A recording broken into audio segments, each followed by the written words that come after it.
Fala, torcida vascaína, Felipe Tiru de volta na área depois de um tempo sumido. Vocês sabem, eu já apareci aqui outras vezes para explicar a situação.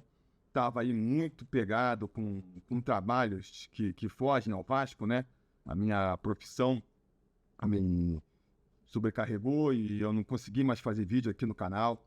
Além disso, eu também fui chamado para um projeto aí que eu não podia recusar, que vocês já devem estar sabendo. Caso não saibam, eu reforço aqui, que é o Expresso 1923, um projeto muito bacana, com vários produtores do Vasco, para se juntarem forças e fazerem um canal novo, com muito conteúdo. São lives diárias, a gente transmitindo o jogo, fazendo mesa redonda.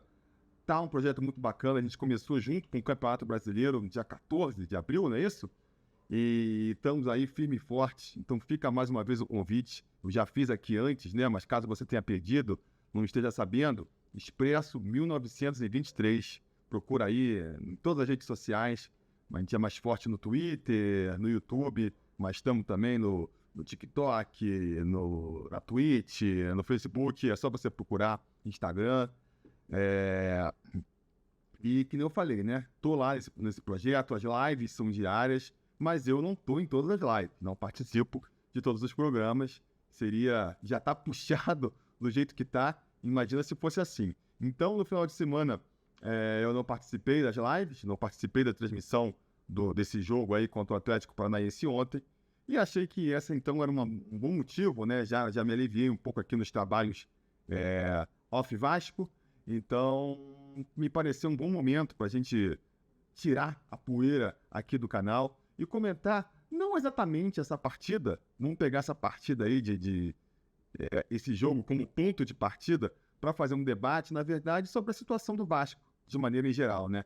Até porque os jogos do Vasco eu tenho achado bem parecidos. Falar sobre um e falar sobre os outros, acaba a gente caindo sempre nas mesmas questões, né? São os mesmos problemas que a gente identifica, não é mesmo? O mesmo roteiro da partida. Então, falar sobre um acaba sendo falar sobre todos. Principalmente aí, depois que começou esse campeonato brasileiro, uma situação que eu acho que para você aí, que por acaso não estiver acompanhando o Vasco de perto, o vascaíno aí, que, cara, porra, não tô nem acompanhando os jogos, sabe? Tô mais de longe, só vendo os resultados. Talvez nem tenha, assim, a dimensão do problema do Vasco. Porque os resultados do Vasco, eles são melhores do que as atuações do Vasco. Acho que desde que começou o Campeonato Brasileiro, pelo menos a gente pode falar que sim, né? Se a gente pegar ali o primeiro semestre do Vasco, o primeiro, como é que se fala? Os primeiros 4 meses do Vasco, né? O campeonato estadual e tudo mais, até que não. A gente termina o estadual muito ruim, muito mal, com resultados que são inquestionavelmente ruins. A gente não só é eliminado do Campeonato Carioca pelo Nova Iguaçu, uma equipe pequena, jogamos 2 partidas e não conseguimos vencer nenhuma das 2. A gente também conseguiu passar ali na Copa do Brasil, ali na Bacia das Almas, não é mesmo? Teve que disputar nos pênaltis contra o Água Santa, que também é uma equipe sem força, né? Sem expressividade, sem o orçamento que o Vasco tem. Então o Vasco termina essa primeira parte aí da temporada muito mal. Os resultados refletindo um time muito ruim. Mas tem um mês, né? Quase um mês para poder treinar, botar a cabeça no lugar. Teoricamente poderia se reforçar, mas também não se reforçou, né? Viu só? O Hugo Moura, que acabou sendo até protagonista nessa partida de ontem, no mau sentido, infelizmente. Mas quando começa o Brasileiro, que nem eu disse, se você for analisar os resultados do Vasco, o vascaíno que está lá, sei lá, em Marte, só recebendo os resultados, pode até não ter ideia da situação do Vasco. Porque fora ali o resultado contra o Criciúma, que aí realmente, né, não tem o que se falar, uma derrota contra o Criciúma em São Januário, né, seria bastante problemática. Uma goleada, então, nem se fala. Mas tirando esse resultado, os outros resultados, vitória contra o Grêmio, aí A gente tem depois uma derrota contra o Bragantino, lá em Bragança Paulista. Faz parte também, né? O Bragantino aí é um dos líderes do campeonato, uma equipe forte, jogando em casa. Então, assim, não tem nem muito o que falar, né? Depois também a gente perde pro Fluminense, que é um clássico. O Fluminense é o atual campeão da América. Um resultado previsível também. Aí vem um jogo contra o Criciúma, que aí sim é um jogo que a gente fica ali. Que nem eu falei, o resultado foi muito ruim, né? O resultado em si, 4-0 para o Criciúma, é um resultado muito ruim. E a gente meio que recupera com Fortaleza, o empate com Fortaleza lá no Ceará. A Fortaleza é uma equipe aí que vem se destacando nas últimas temporadas. E mesmo a derrota para o Atlético Paranaense por 1 gol de diferença, não é um resultado também esperado, né? A gente poderia, com esses mesmos resultados, estar muito mais confiante nesse time do Vasco, né? Estaríamos no mesmo lugar, no mesmo buraco, o mesmo problema, porque está com 3 pontos em 5 partidas, né? 3 pontos em 15 pontos disputados, mas estaríamos... Acho que daria para estar mais otimista. Se a gente tivesse feito partidas em que a gente saísse delas se lamentando, pô, caramba, jogamos pra caramba, criamos um monte de oportunidades e demos azar, e aí os caras tiveram uma chance e nessa chance eles fizeram, sabe aquele tipo de conversa, né? Acho que ia ser problemático também, insisto, porque o futebol, ele tá muito atrelado aos resultados, né? Você pode estar jogando bem, e se os resultados não vêm, o time acaba sentindo e acaba jogando mal, né? Da mesma maneira, às vezes o time está jogando mal, mas vai conseguindo os resultados na garra ali, isso vai dando uma confiança pro time e o time começa a jogar bem. Então, seria problemático também, mas seria menos problemático, eu acho, do que um time que já está jogando mal, e aí os resultados não vêm e vai jogando cada vez pior, né? Acho que talvez esse jogo contra o Atlético Paranaense seja uma prova disso. Cara, o primeiro tempo foi uma coisa bizarra. Foi uma coisa... Ali, os primeiros 20 minutos de jogo, o Vasco foi completamente massacrado pelo Atlético Paranaense, né? De maneira geral, os números... se você pega os números da partida, eles dão um pouco a entender isso, né? Ele parece que o primeiro tempo termina com o Atlético Paranaense... Ele tá passando um avião aqui, vocês com certeza vão estar ouvindo, mas assim... O primeiro tempo termina em 12 conclusões a gol do Atlético Paranaense e 0 do Vasco. 0 do Vasco. Né? 3 bolas na trave. Vai terminar o jogo com 24 bolas no gol do Atlético Paranaense, acho que umas 4 ou 5 do Vasco. 4 bolas na trave. Então, quer dizer, poderia ter sido um massacre. O resultado de 1-0 Atlético Paranaense foi um bom resultado.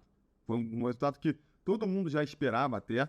Se você fosse falar com a torcida, assim, da boca para fora, ninguém fala. A gente tem aquela confiança, a gente tem aquela esperança de que alguma coisa vai acontecer. Mas, primeiro, estava todo mundo abraçado no empate. Todo mundo que você falasse, vascaínos, pô, um empate já vai ser uma vitória, né? Então, se o empate já vai ser uma vitória, uma derrota por 1-0, tá um resultado ali aceitável. O que eu acho que é muito complicado, insisto, né, e volto a falar, é a atuação do Vasco. Uma atuação muito ruim, cara. O Vasco entregando as bolas no pé do Atlético Paranaense, né? E esse é um problema do Vasco recente. Eu tenho um comentário também muito... que a gente ouve depois de todos os jogos aí desse Campeonato Brasileiro, dessa segunda metade aí da temporada, por segunda parte, né? Na segunda metade ainda. Mas... que a gente viu depois da vitória contra o Grêmio, depois da derrota para o Bragantino, depois da derrota para o Fluminense, é sempre aquela conversa assim.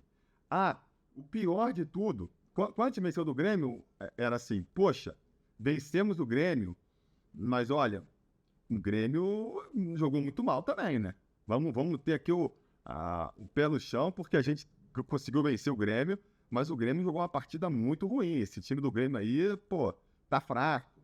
Aí a gente foi jogar contra o Bragantino, perdeu, e a lamentação foi, pô, perdemos do Bragantino. em casa, tudo bem, ganhar dos caras lá é difícil. Mas, pô, foi uma partida ruim do Bragantino. O Bragantino já não tá mais com aquela força, não parece um time tão forte. Aí na rodada seguinte a gente foi jogar contra o Fluminense. E aí, de novo, poxa, o problema não foi nem perder pro Fluminense. Foi que o Fluminense não tá tão bem, né? E aí, mesmo perdendo do Criciúma, pô, perdeu os 4-0, mas ainda desse time do Criciúma, que, pô, não joga nada. Aí, Fortaleza, a gente exaltou o empate lá, mas fez a ressalva de que o Fortaleza jogou mal. E ontem também, de novo, o Atlético Paranaense é líder do campeonato agora com essa vitória. Foi uma equipe que a gente, caramba, também não tinha convencido o Atlético. Eles são tecnicamente muito superiores, né? Não tem esse discurso, né? Então, o que a gente pode ver aí, depois de ter enfrentado 6 equipes da primeira divisão, Fortaleza foi pela Copa do Brasil, mas é uma equipe que está jogando a Série A, é que eu acho que a gente pode dizer que não existe bicho-papão, né? No campeonato. A gente pega aqui esses 6 times, aí pega mais o Vasco, que é 7. Aí, se você quiser botar mais um Atlético Goianiense aí, ou um Cuiabá, que estão lá embaixo na competição, né? Mais o Vitória, a Juventude. O que a gente vai perceber é que a gente vai pegar metade do campeonato aí e não tá jogando uma bola surpreendente, sabe? Eu acho que existe entre um discurso aí de que não, o campeonato brasileiro, ele está mais tecnicamente elevado do que nunca. E eu não sei se isso é muito verdade não, galera. Eu não sei se é muito verdade. Ele está mais caro do que nunca. Isso tá. O futebol brasileiro deu uma inflacionada bizarra aí nos últimos anos. Eu acho que talvez uma explicação para isso seja a entrada das SAFs.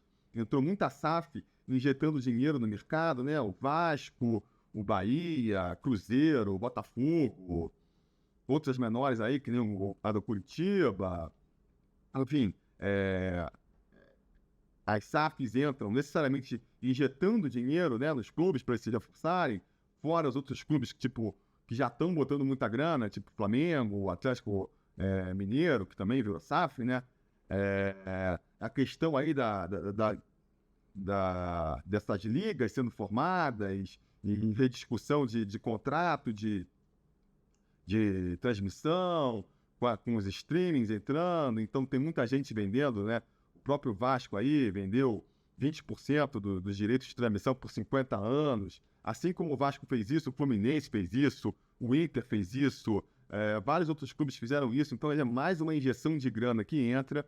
Então, deu uma inflacionada. Começou a ficar muito mais caro contratar jogadores que antigamente eram mais baratos, né?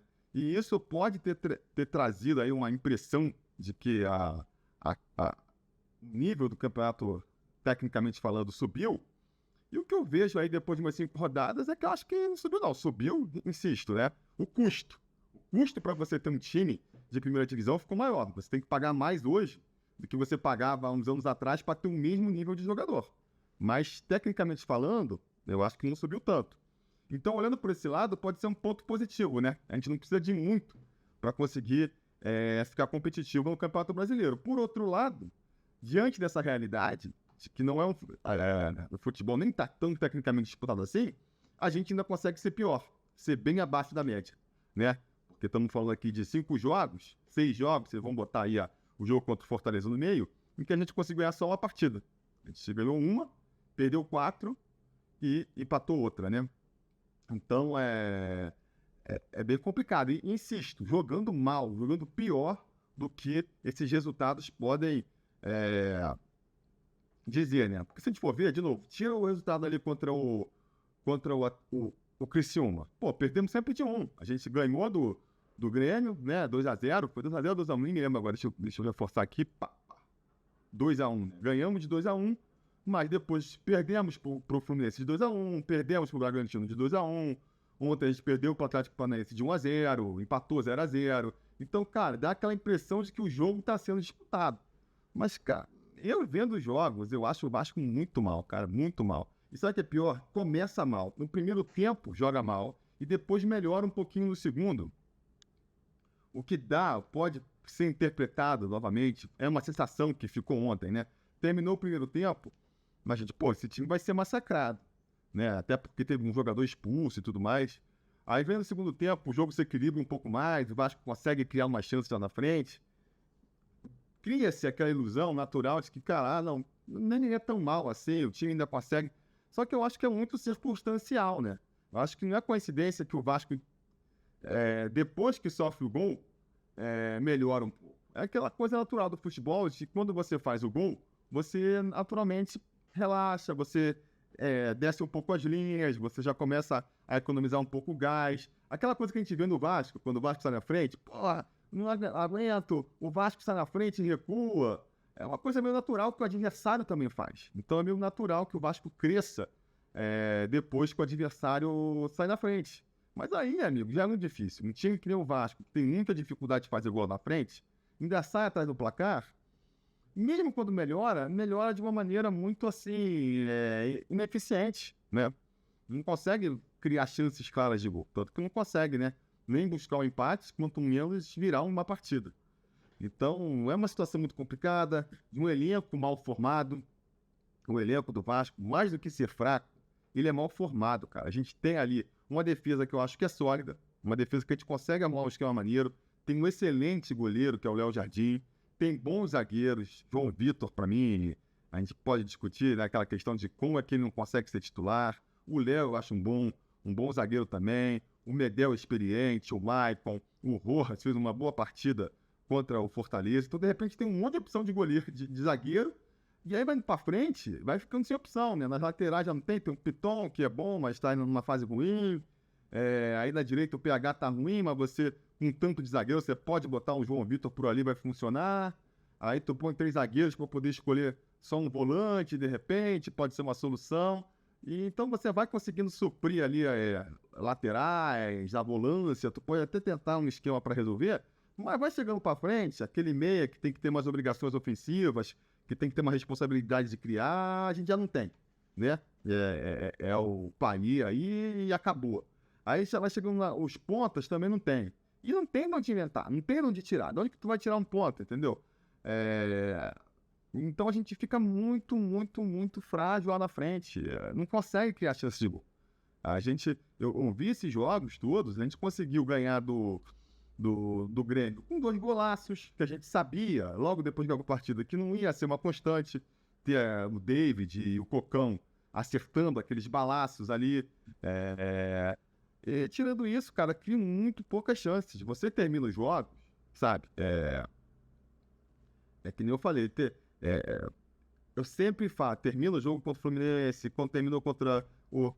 Vai piorando, né? Que é essa sensação de que, cara, pô, não tem um lance de gol que você fala, pô, mas aquele lance ali, se tivesse... Contra o Fluminense, ainda teve aquele gol impedido ali, milimétrico, do Verratti, né? Poderia ter sido. Ontem teve um gol impedido também, mas aí foi um impedimento já, na minha opinião, um pouco mais claro. Mas contra o Fortaleza não teve, contra o Red Bull, cara, assim, eu acho que as chances são muito poucas. O Vasco cria muito poucas chances lá na frente, e essas poucas chances que ele cria passam longe de ser uma chance clara de gol. O Vasco cria umas 2, 3 chances no máximo, numa tarde boa, e, pô, para essas 2 ou 3 chances virar um gol, é muito difícil, né? Passa muito longe ainda. Então é um time muito complicado, é um time que tem esse problema de elenco, né? De qualificação técnica, principalmente no meio para frente. Falta esses jogadores que criem chance lá na frente. Então a gente fica com um ataque muito anêmico. Tem um problema de confiança, que vai, aquela coisa que eu comentei no começo do vídeo, né? Os resultados, eles acabam influenciando muito no desempenho da equipe. E se você está indo bem e os resultados não vêm, já influencia. Se você já está começando mal, vai ficando cada vez pior. Então a gente vê um time do Vasco com os mesmos jogadores cada vez se enfraquecendo mais, cada vez mostrando menos poder de reação, que é aquele abalo da confiança, né? Os jogadores vão sentindo que não tem para onde escapar, então aquela draga, aquele redemoinho que puxa para baixo, que a gente também aqui cansou já de comentar nesse canal, né?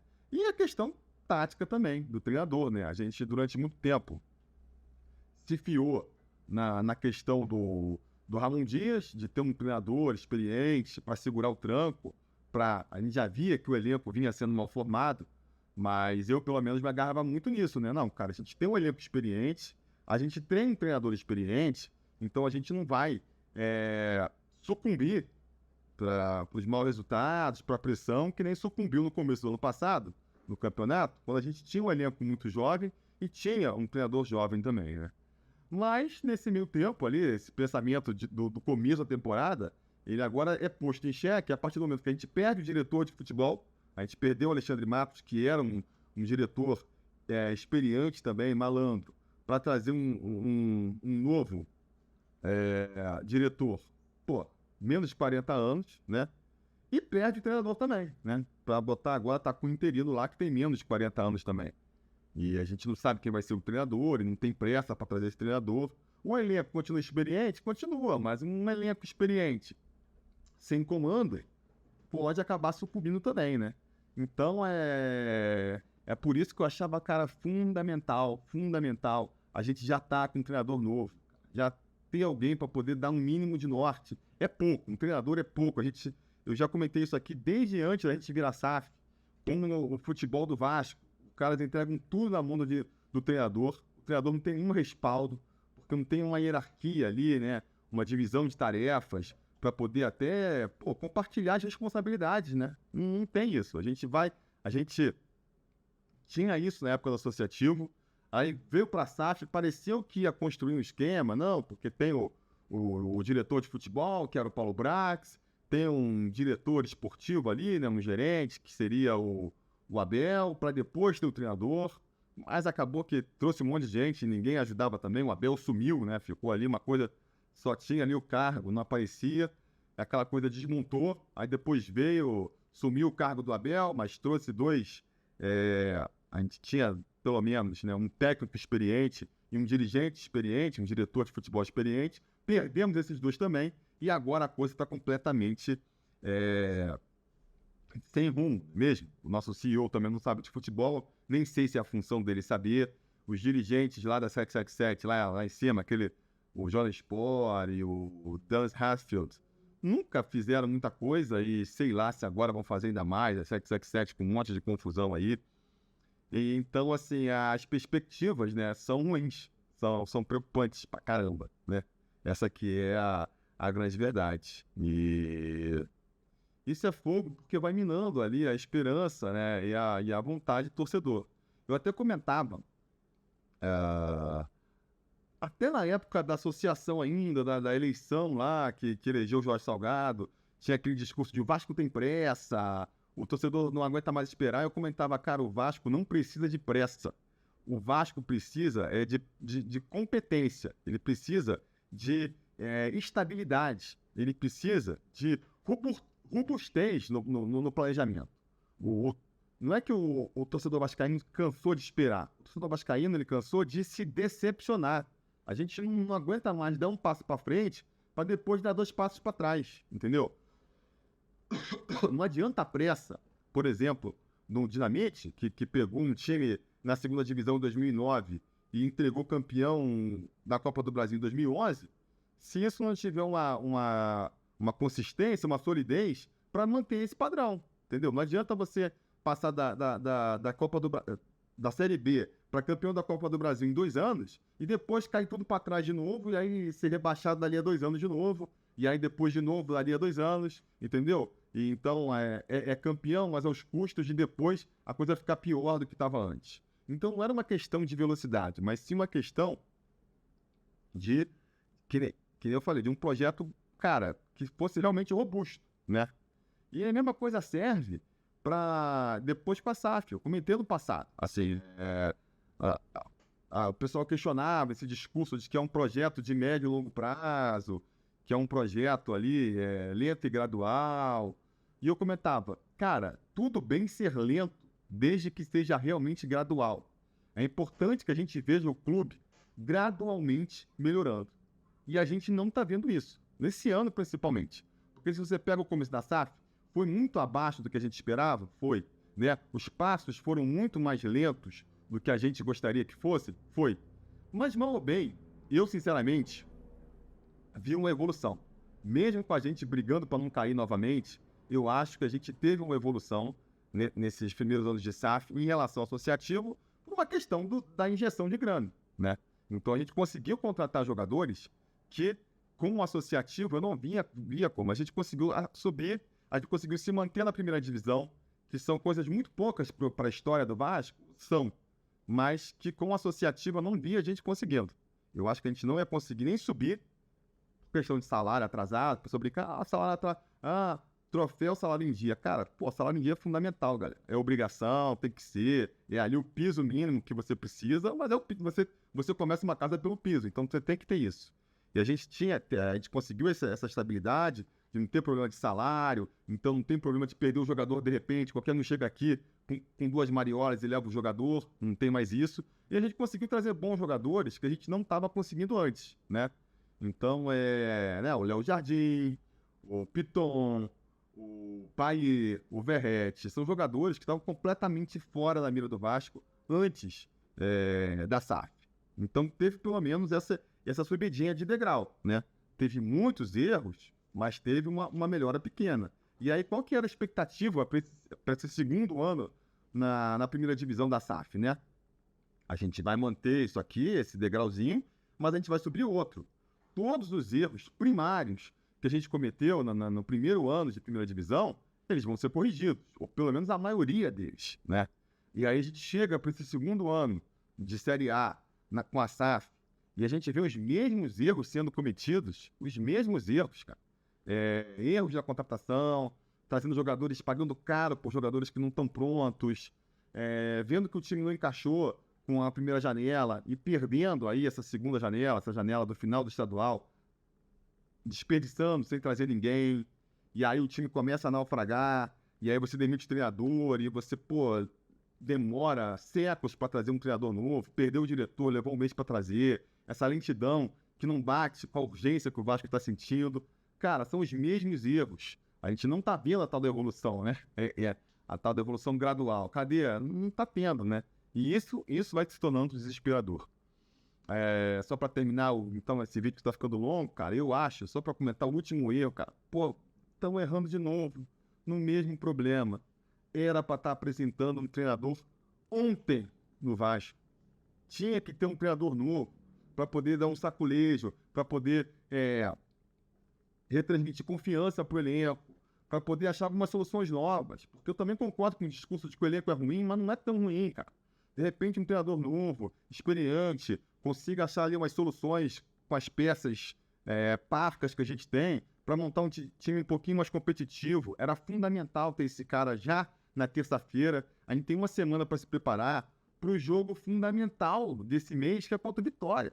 A gente vai ter ganhado Vitória. Depois, se a gente perde pro Fortaleza e é eliminado da Copa do Brasil, se a gente perde pro Flamengo, cara, é uma derrota que, já tá aí precificada, né? Todo mundo perder pro Palmeiras também. Esses outros jogos, cara, são jogos que, óbvio, vamos ter que jogar, tentar buscar um resultado, mas que, se vier a derrota, tá precificada. Ninguém vai mudar muito o futuro do Vasco. Agora, esse jogo contra o Vitória, não, cara. Esse jogo contra o Vitória a gente tem que vencer. A gente já perdeu contra o Criciúma. Se a gente perde pro Vitória de novo, ou não ganha, a gente está de novo repetindo mais um erro do ano passado, que é não conseguir ganhar em casa contra essas equipes que tem tudo para estar brigando com a gente lá na frente, para ver quem vai ser rebaixado.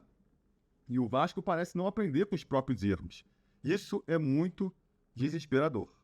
Mas enfim, me alongo. Queria fazer aquele videozinho de 10, 15 minutos. Já estamos aí chegando em meia hora de vídeo, então paro por aqui. Se vocês quiserem ver mais eu falando de Vasco, João Almirante, o Gustavo Mel, né, o Dantesco, o Juninho, o Renato, tem também o Mineiro Vascaíno, está fazendo as transmissões com a gente. Convido mais uma vez vocês visitarem lá o Expresso 1923. Repito, são lives todos os dias, então vocês vão ter muito conteúdo lá. Aqui também eu vou tentar voltar ainda essa semana falando mais dessa situação do Vasco, né? Tentando falar dessa questão da 777. Vamos ver se eu consigo tempo para voltar para falar disso também. Mas é isso. Deixe seus comentários aí embaixo sobre tudo que eu conversei agora. E a gente vai se falando. Valeu!